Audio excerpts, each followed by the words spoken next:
you can master your emotions, you can master anything. I'm a firm proponent of the quote, and it's a statement, and I use it periodically.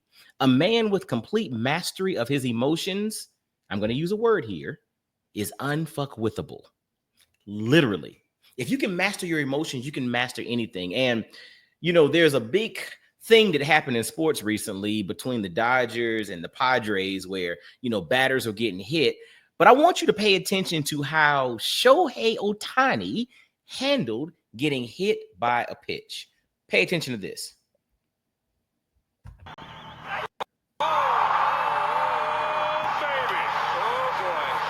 Shohei just waving him off the thing. Yeah, Shohei's turning around, telling his dugout, stay put, right? Fine. So not only did it not rattle him, but he's telling, the Dodgers not to come out. And then afterwards, he's going over to the Padre dugout and he's talking to him. That's 180 degrees from any reaction, anybody else. I've never even seen that. I've never seen that. So dig this. What Shohei Ohtani did was he mastered his emotions and he showed the opposition. He showed the opposing team that you cannot rattle me by hitting me with a pitch.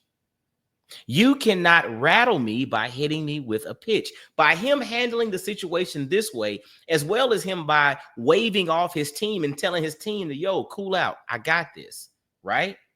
He showed that he had mastery of his emotions.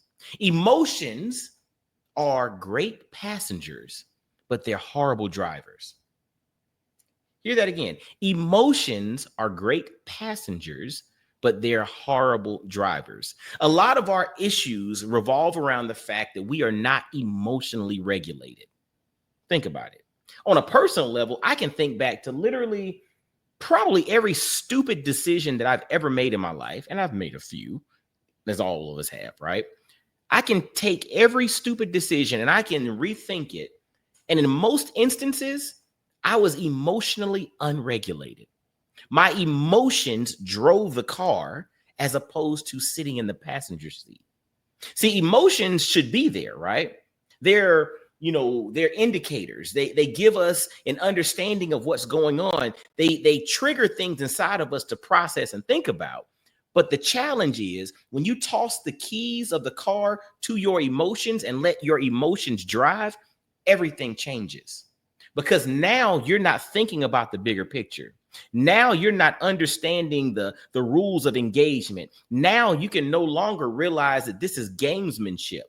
But the moment that you don't give the power to the opposition by allowing your emotions to take over, you show your opposition that they do not have control over you. That's baller. Real talk. And what Shohei Ohtani showed here was that. This is something that we all need to take a page out of in how we operate. Remember, emotions are great passengers. They're horrible drivers, meaning emotions need to be with us. They're here for a reason, right? You have emotions for a reason, but you should not let them control how you operate. And once you prove that someone else can't get under your skin emotionally, they now have to find another tactic to attempt to rattle you. Think about it. In baseball, my son plays, travel baseball, and opposing teams start chirping at the pitcher because they're trying to get that pitcher distracted, right? And what's so interesting about it, if you talk to the travel team, I'm one of the assistant coaches, but if you talk to the travel team and you ask them what are distractions, they will tell you distractions are the devil. Because the whole point the devil tries to do is the devil tries to distract you, right? And the opposition tries to use that tactic to get under your skin, because if I can get you distracted, you're no longer focused on the mission at hand. So by Shohei operating this way, real talk, he's showing that I don't care what you do, you're not going to distract me from the mission at hand. And that, my friend, is what I meant earlier when I said a man with complete mastery of his emotions is unfuckwithable. Master your emotions. Shohei showed us how to do that. All right. Well, as always, y'all make sure to hit a like on this video, share this thing out, master your emotions. Y'all be blessed, well, and wise. And I'll holler at you. All right. Peace.